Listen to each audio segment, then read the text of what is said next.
오늘 말씀은 누가복음 9장 28절에서 36절 말씀입니다. 오늘 예수님은요, 제자들 3명을 데리고 산으로 올라가십니다. 예수님이 데리고 간 제자들은 베드로와 요한과 야고보죠. 예수님이 이들을 데리고 산에 올라가신 이유는 기도하러 올라가셨어요. 그런데 제자들은 기도를 하지 않고 아마 잠에 들어 있었던 것으로 추정이 됩니다. 근데 예수님이 이제 혼자 기도를 하고 계실 때 그의 용모가 변화되고 영광, 광채가 났다라고 기록을 하고 있어요. 그리고 마침 그때 두 사람이 예수님에게 다가왔는데 그들은 모세와 엘리야였다라는 거죠. 예수님은 그들과 이제 대화를 하는 장면을 보여주고 있어요. 어떤 대화를 하냐면은 앞으로 예수님이 예루살렘에서 별세하실 것에 대한 이야기를 하고 있다라는 겁니다. 근데 마침 그때 잠에서 베드로가 깨어나서 그 모습을 보게 된 거죠. 예수님의 영광과 모세와 엘리야를 보게 된 겁니다. 이때 베드로는 한 가지 제안을 하죠. 자기가 초막 셋을 지을 테니까 하나는 예수님 거, 하나는 모세 거, 하나는 엘리야 거. 그러나 성경은 말을 하죠. 베드로가 말을 해놓고 그 말의 뜻이 무엇인지 지금 잘 모르고 있다라고 이야기를 해요. 자, 그런데 이 말이 끝날 즈음에 하늘에서 구름이 내려와서 그들을 덮습니다.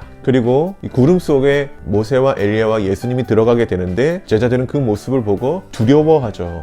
그 두려워하던 그때 구름 속에서 어떤 소리가 들립니다. 이는 나의 아들 곧 택함 받은 자니 너희는, 그러니까 제자들은 그의 말을 들으라 하고 모세와 엘리야는 사라지고 예수님만 남게 됩니다. 자, 이게 오늘 본문의 내용이에요. 여러분, 그렇다면 오늘 본문 우리에게 어떤 메시지를 이렇게 전해주고 있는 것일까요? 저는 오늘 본문을 어제 큐티와 그리고 화요일 큐티와 좀 이어서 보는 것을 추천드립니다. 우리가 화요일 큐티에서 핵심이 뭐였냐면 예수가 누구냐라는 거예요. 헤롯 안티파스가 예수의 존재에 대해서, 정체성에 대해서 궁금해해요. 그래서 신하들한테 물어봅니다. 예수가 도대체 누구냐? 더러는 엘리야라고 하고, 더러는 선제 중에 하나라고 하고, 더러는 세례 요한이 죽었다가 살아났다라는 이야기를 합니다. 자, 그리고 어제의 큐티는 뭐죠?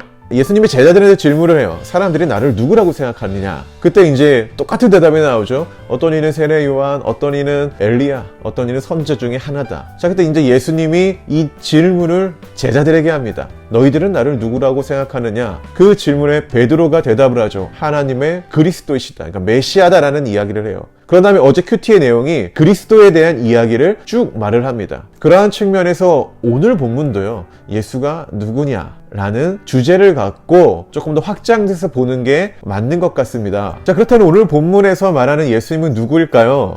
가장 큰 힌트는 31절이죠. 모세와 엘리야와 예수님이 모여서 했던 말의 내용. 예수께서 별세하실 것을 말할세. 자, 이 별세라는 단어는 헬라어로 엑소더스라고 하는데 떠남이라는 뜻을 갖고 있죠. 그러니까 아무래도 이 본문에서는 그 십자가의 죽음을 좀 이야기하고 있지 않은가라고 생각이 됩니다. 그리고 35절에서 구름 속에서, 그러니까 구름을 하나님의 임재를 말을 하는 건데 그 임재 가운데서 하나님의 목소리가 들려요. 근데 그 목소리가 무엇을 말을 하고 있냐면은 예수님에 대한 이야기를 하고 있다라는 거예요. 뭐라고 하죠? 이는 나의 아들이다. 예수님은 하나님의 아들이다라는 거죠. 그리고 제자들에게 말을 합니다. 너희는 그의 말을 들으라. 즉 예수는 하나님의 아들이고 그리스도이신데 그의 말을 듣는 게 아주 중요하다라는 거예요. 그리고 오늘 성경에서 보면은 모세와 엘리야는 사라지고 예수만 남잖아요. 또 이게 주는 의미가 있는데 그것은 뭐냐면은 당시 유대인들은 또는 예수의 제자들은 모세의 이야기나 아니면 엘리야의 이야기를 많이 믿고 따랐죠. 근데 이제부터 이들이 믿고 따라야 할 것은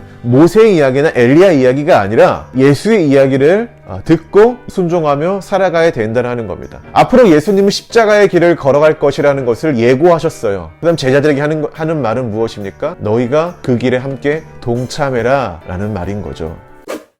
어제 예수님은 우리에게 이런 말씀을 하셨잖아요. 나를 따라오려거든 자기를 부인하고 날마다 자기 십자가를 쥐고 나를 따를 것이요. 누구든지 제 목숨을 구원하고자 하면 잃을 것이요. 누구든지 예수를 위하여 제 목숨을 잃으면 구원하리라. 이 말씀을 읽는데 안타까워요. 왜냐하면 저 자신도요, 나를 위해 살아가지 예수를 위해 내가 목숨까지 바치며 살아가고 있는가, 또는 예수를 위해 내가 가지고 있는 것들을 내가 내려놓고 있는가, 이런 고민을 하게 된다는 거죠. 예수를 믿는다는 것은 정말 영광스러운 일인데 예수의 길에 함께 간다는 것은 두려운 일이기도 해요. 그런데 성경은 말을 하죠. 우리가 영광 가운데 거하는 것이 목표가 아니라 예수와 함께 그 길을 걸어가는 것, 그것이 우리 그리스도인들의 삶의 목표여야 된다는 것이죠. 여러분들은 무엇을 보고 있습니까? 예수를 보고 있나요? 아니면 예수님을 제외한 다른 것들을 보고 있나요? 오늘 본문은 우리에게 말하죠. 예수만 보이더라. 그리고 그의 말을 들어라. 성도 여러분, 우리가 살아갈 때 우리의 삶에서 예수의 그 모습들이 드러나기를 소망합니다. 예수의 말씀들이 우리 귀에 들리기를 바랍니다. 그리고 그 말씀을 우리 삶의 표대를 삼아서 살아갔으면 좋겠어요. 예수님은요, 호화로운 길을 걸어가신 것이 아니라 십자가의 길을 걸어가셨어요. 그 십자가의 길이 어떠한 의미인지 여러분들은 분명히 아실 겁니다. 제가 말하는 건 뻔하죠. 여러분, 십자가의 길을 걸어갑시다. 그리스도가 걸어가셨던 길, 그 길을 우리가 함께 걸어갔으면 합니다. 그때 우리가 세상의 짐이 아니라, 세상에 빚을 지는 존재가 아니라 세상의 빛이 되는 그리스도인이 될 것이라고 믿습니다.